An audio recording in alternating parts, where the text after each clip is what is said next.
जय हिंद, नमस्कार। तो मोस्ट इम्पॉर्टेंट और मोस्ट अवेटेड सीरीज क्षेत्रमिति का आ गया है आप लोगों के लिए। वादे के अनुसार आप लोगों को क्षेत्रमिति से रिलेटेड जो भी दुख तकलीफ था उसको ख़त्म करने के लिए पूरी व्यवस्था की गई है, क्योंकि क्षेत्रमिति के पूरे सीरीज़ में हम लोग कॉन्सेप्ट भी बहुत अच्छे से क्लियर करेंगे, ट्रिक्स भी सीखेंगे, प्रीवियस ईयर क्वेश्चन भी लगाएंगे, पूरे खुशी प्रसन्नता के साथ पूरा का पूरा चैप्टर पढ़ेंगे बिना किसी डर के। ठीक है, गणित से डरना नहीं है, उसको सीखना है, एंजॉय करना है, तब ज़्यादा मज़ा आएगा। ठीक है, देखो क्षेत्रमिति जो है ना वो दो तरीके का होता है। ठीक है, दो तरीके का कैसे होता है, एक तो 2D जो इसमें हम लोग पढ़ेंगे, एक 3D। 3D वाला क्षेत्रमिति कौन है, तो जो आयतन होता है। ठीक है, देखो 2D क्या है, जब लंबाई और चौड़ाई हो, ठीक है, लेंथ और ब्रेथ हो तो 2D है।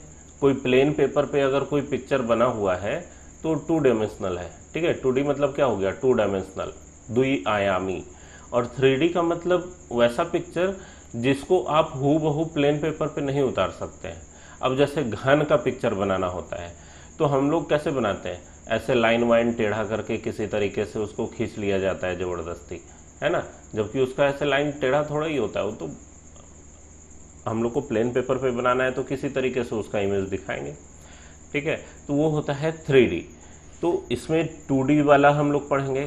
अब 2D वाले में क्या क्या पढ़ेंगे भाई, तो 2D वाले में किस तरह के पिक्चर्स आते हैं, त्रिभुज है, ठीक है, चतुर्भुज है, जिस तरह का भी चतुर्भुज हो, उसके अलावा पंचभुज, षष्ठभुज, सप्तभुज, अष्टभुज, जो भी है वो रेगुलर हो या नॉन रेगुलर हो, मतलब सम चतुर्भुज, सम पंचभुज हो या सम पंचभुज नहीं हो, साधारण पंचभुज हो, हर तरह का पिक्चर का हम लोग पूरा का पूरा पढ़ेंगे डिटेल में। ठीक है, और देखो इसमें हम लोग किस चीज़ के बारे में पढ़ेंगे, तो वो जो 2 डायमेंशनल जितने भी पिक्चर हैं उनका क्षेत्रफल हम लोग कैसे निकालते हैं, है ना, क्षेत्रफल कैसे निकालते हैं, परिमाप कैसे निकालते हैं।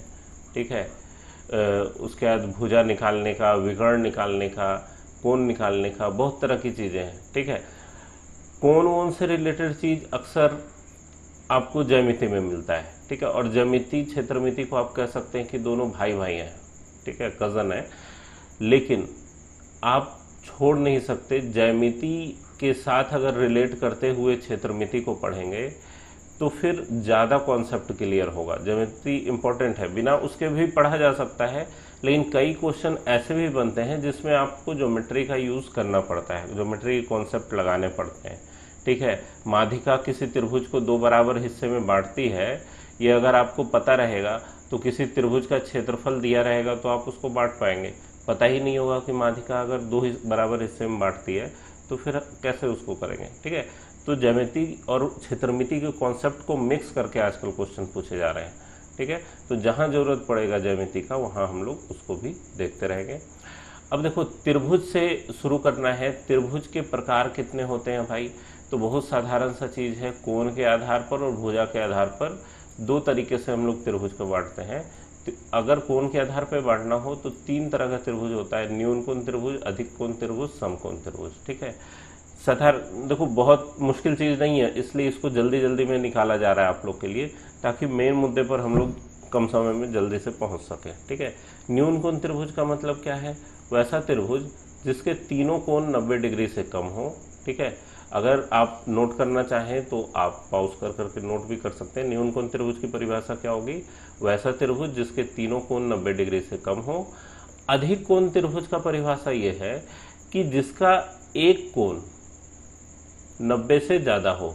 ठीक है, तो आप बोलेंगे सर एक ही कोण 90 से ज़्यादा हुआ, अधिक कोण कह दिए, 2 कोण तो 90 से कम है कि नहीं, तो एक कोण अधिक होने से अधिक कोण हो गया, इसमें तो तीनों कोण छोटा होना था भाई मेरे। अगर एक कोण अधिक कोण है मतलब 90 से बड़ा है, 90 से बड़ा है ये वाला कोण। ठीक है, मान लो इसका नाम ABC हम लोग कर देते हैं। ये कोण A जो है वो 90 से अगर बड़ा है तो B + C 90 से छोटा होना पड़ेगा। ठीक है, A अगर 90 से बड़ा है तो B + C जरूर 90 से छोटा होगा।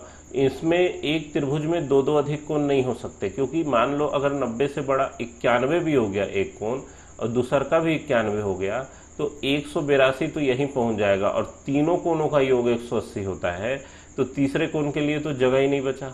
ठीक है, तो केवल एक कोण ही अधिक होता है अधिक कोण में, इस बात को ध्यान में रखना है। समकोण त्रिभुज में केवल एक कोण ही 90 डिग्री का होता है। ठीक है, समकोण त्रिभुज जो है इसका क्या प्रॉपर्टी है, जैसे अधिक कोण के लिए क्या था, एक कोण 90 से बड़ा, बाकी दोनों का योग 90 से छोटा। उसी तरीके से समकोण त्रिभुज में ABC समकोण त्रिभुज में एक कोण 90 के बराबर होता है। मान लो कोण A जो है वो बराबर है 90 के, तो बाकी दोनों का योग मतलब B प्लस C जो है ये 90 के बराबर होगा। क्यों, तभी तो A plus B plus C अगर करेंगे तो 90 और 90 180 बनेगा। त्रिभुज के तीनों कोणों का योग 180 डिग्री होता है, ये कोई बताने की जरूरत है नहीं। हाँ, जब ज्यामिति हम लोग पढ़ेंगे तो उसको प्रूफ करके भी आप लोग को दिखाएंगे कैसे 180 डिग्री होता है। ठीक है, प्रूफ वगैरह करते रहा कीजिए, उससे भागना नहीं है। ये सही बात है कि प्रूफ पूछा नहीं जाता है एग्जाम में, लेकिन कॉन्सेप्ट क्लियर जो है प्रूफ से ही होता है। जब आपको मैथमेटिक्स की सही जानकारी होगी तभी तो जहाँ जरूरत पड़ेगा उसको अपने तरीके से घुमा पाएंगे। तो ये तो हुआ कोण के आधार पर। भुजा के आधार पर देखिए अब क्या है, भुजा के आधार पर भी तीन तरीके से बांटा जाता है, समबाहु त्रिभुज, समद्विबाहु त्रिभुज, विषमबाहु त्रिभुज। और क्षेत्रमिति में ये जो भुजा के आधार पर वर्गीकरण है, क्लासिफिकेशन जो साइड के बेसिस पे किया गया है उसका ज़्यादा इस्तेमाल है। कोण वाले का ज़्यादा इस्तेमाल किस में है, उसमें ज्यामिति में। ठीक है, भुजा के आधार पर जो बांटा गया है इसमें ज़्यादा इस्तेमाल इसका है क्षेत्रमिति में। ठीक है, तो देखो समबाहु त्रिभुज जो होता है उसके बारे में क्या है, तो भाई समबाहु त्रिभुज के बारे में बहुत कुछ है। क्या क्या है भाई, ये जो समबाहु त्रिभुज होता है इसके तीनों कोण बराबर होते हैं। ठीक है, मतलब 60 डिग्री के बराबर होते हैं। वैसे डिटेल में हम लोग हर एक त्रिभुज को भी उसका आपको लिखवा देंगे। ठीक है, क्या होता है समबाहु त्रिभुज का पहला नंबर बात क्या है, देखो ABC, A plus B plus C तो 180 होना ही होना है। साथ ही साथ तीनों कोण बराबर होते हैं, मतलब A बराबर B बराबर C होता है। तो ये तीनों बराबर किसके होना चाहिए, 60 के होना चाहिए, तभी तो 60 जोड़ 60 जोड़ 60 180 बनेगा। तो समबाहु त्रिभुज के तीनों कोण बराबर होते हैं, तीनों भुजाएं बराबर होती है, तीनों माध्यिकाएं बराबर होती है, और माध्यिकाएं ही शीर्षलंब भी होती है, मतलब अंतः केंद्र भी बनाती है, परिकेंद्र भी बनाती है, केंद्रक भी बनाती है, सारा काम माध्यिका ही करती है। ठीक है, समबाहु त्रिभुज में ये हो गया बात। इसके अलावा समद्विबाहु त्रिभुज क्या है, तो भाई समद्विबाहु त्रिभुज में दो भुजा बराबर होता है। ठीक है, ये भुजा इसके बराबर, आधार का लंबाई कुछ अलग होता है। ठीक है, तो ये समद्विबाहु त्रिभुज हो गया। विषमबाहु त्रिभुज में तीनों भुजा अलग अलग लंबाई के होते हैं। ठीक है, विषमबाहु त्रिभुज ABC, इसमें तीनों भुजा क्या होंगे, अलग अलग लंबाई के। ठीक है, अब देखो जब तक क्वेश्चन में आपको समबाहु त्रिभुज या समद्विबाहु त्रिभुज न कहा जाए, आपको विषमबाहु त्रिभुज ही समझना है। हाँ, कई केसेस में क्या होता है कि क्वेश्चन में ऐसे कंडीशंस होते हैं कि आप अगर उसको समबाहु मान के बनाते हैं तो वो आसानी से उत्तर निकल आता है। तो वो सब काम भी हम लोग समय समय पे करते रहेंगे। ठीक है, तो ये हुआ आपका त्रिभुज से रिलेटेड सारा बात। अब देखो त्रिभुज के कितने तरह के फॉर्मूले होते हैं ये देखना है। ठीक है, ध्यान से समझना। अब हम लोग आ रहे हैं मेन टॉपिक पे। ठीक है, चलो इसको छोड़ देते हैं, आगे बढ़ते हैं। ठीक है, त्रिभुज के प्रकार तो देख लिए आप। अब त्रिभुज का क्षेत्रफल कैसा होता है, जैसे देखो मान लो एक त्रिभुज बनाए, पहले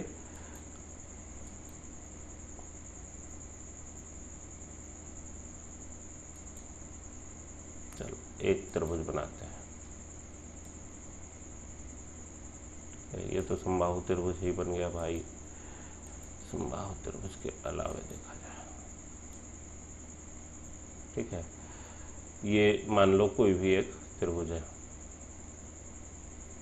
ठीक है, ऐसा भी, इसकी लंबाई पे मत जाना, ये जो भी है।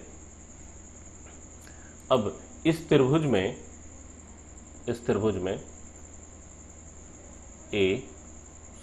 एक मिनट। ठीक है, देखिए A बी सी, ठीक है। तीनों इसके वर्टेक्स हैं, मतलब शीर्ष। और इससे हम लोग क्या कर सकते हैं भाई, देखना ध्यान से। इससे हम लोग एक शीर्ष से शीर्षलंब डालेंगे, ठीक है। मान लो यहाँ से ये शीर्षलंब डाला।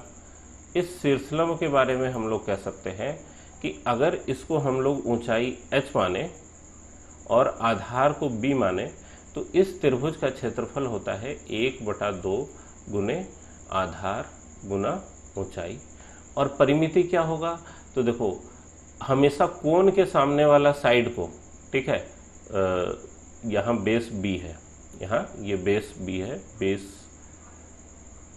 बेस होने की वजह से इसको b नाम दिया गया है।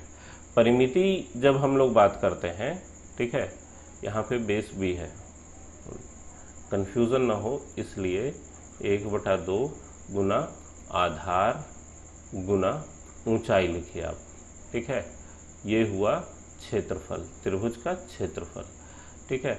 और परिमाप क्या होगा, परिमाप होगा तीनों भुजाओं का योग, मतलब AB plus BC plus CA, ठीक है, तीनों भुजाओं का योग। अच्छा, एक चीज़ और आप लोग को बता दें, हमेशा जब नाम देते हैं तो कोण A के सामने वाले भुजा को A से दिखाते हैं, B के सामने वाले भुजा को छोटे b से दिखाते हैं और C के सामने वाले भुजा को C से दिखाते हैं। अब आप कहेंगे कि सर B यहाँ भी लिखा है, यहाँ भी लिखा है, तो ये B बेस के लिए लिखा है, ये भुजा का जब हम लोग मार्किंग करेंगे तो इस तरीके से करेंगे। तो इस बात को ध्यान में रखना है, इसीलिए इसको हिंदी में भी लिख दिया गया आप लोग के लिए कि क्षेत्रफल का मतलब 1/2 गुने आधार गुने ऊंचाई होता है। अब ये आधार को आप B दिखाएं, D दिखाएं, F दिखाएं, उससे कोई मतलब नहीं है, ठीक है। जरूरी नहीं है कि इसको स्मॉल b से ही दिखाएंगे, स्मॉल b दिखाने का हक इसका है, कोण b के सामने वाली साइड का, ठीक है। ये हुआ बात। इसके बाद ये एक क्षेत्रफल है, दूसरा क्षेत्रफल क्या हो सकता है, देखो ये तो एक क्षेत्रफल था त्रिभुज का, एक क्षेत्रफल। दूसरा क्षेत्रफल ये हो सकता है कि, ठीक है, हीरोज फॉर्मूला का नाम सुने होंगे आप लोग, √s इंटू एस माइनस ए। अभी देखो शॉर्टकट में आप लोग को फॉर्मूला लिखा दिया जा रहा है, बाकी एक एक फॉर्मूला का प्रूफ भी हम बताएंगे आप लोग को। अगर आप लोग कमेंट में बोलते हैं कि हाँ सर प्रूफ चाहिए, ठीक है, तो आप लोग को समझा देंगे। अगर नहीं चाहिए तो फिर कोई ज़रूरत नहीं है, ठीक है, बिना प्रूफ के भी आपका कंपटीशन का क्वेश्चन बन सकता है। लेकिन अगर आप में जिज्ञासा है कि आखिर ऐसा आ क्यों गया, तो हम बताएंगे, ठीक है। उसके लिए आपको कमेंट में बताना पड़ेगा। देखो S जो होता है वो सेमी परिमीटर होता है, ठीक है, या इसको कहा जाता है क्या, अर्ध परिमाप, ठीक है। अर्ध परिमाप क्या है भाई, A + B + C/2, ये हो गया S। और स्मॉल ABC क्या है, अभी बताया आप लोग को कि कोण A के सामने वाला भुजा स्मॉल a, कोण B के सामने वाला भुजा स्मॉल b और C के सामने वाला स्मॉल c। तो दो फॉर्मूले हुए क्षेत्रफल के। तीसरा फॉर्मूला क्या है, तीसरा फॉर्मूला है क्षेत्रफल का, वो है 1/2 गुना BC sin A, मतलब B और C अगर ले रहे हो, मान लो ये C और B इन दोनों भुजाओं को गुना करते हो, तो ये बीच वाले कोण का साइन थीटा, या फिर 1/2, ठीक है, AB sin C, मतलब अगर ये A भुजा और ये B भुजा ले रहे हो तो उसके बीच का कोण का साइन थीटा, या 1/2 गुना AB BC CA, CA बच रहा है, CA sin B, ठीक है। तो ये हो गया इसका, ठीक है। तो ये त्रिभुज के क्षेत्रफल निकालने का बेसिक फॉर्मूला जो है ये तीन है। इसके अलावा समद्विबाहु त्रिभुज का, समबाहु त्रिभुज का, सबका अलग अलग इंडिविजुअल फार्मूला आता है जो इन सब के आधार पे आता है। लेकिन ये तीनों फार्मूला जो है आप किसी भी त्रिभुज में लगा सकते हैं, चाहे वो समबाहु हो, समद्विबाहु हो, कोई भी हो, ठीक है। तो अगले वीडियो में हम लोग डिटेल में फार्मूला के बारे में देखेंगे, समबाहु समद्विबाहु का भी फार्मूला ड्राइव करेंगे और क्वेश्चन भी लगाएंगे, ठीक है। तो चलिए मिलते हैं नेक्स्ट वीडियो में, पढ़ते रहिए, मेहनत करते रहिए।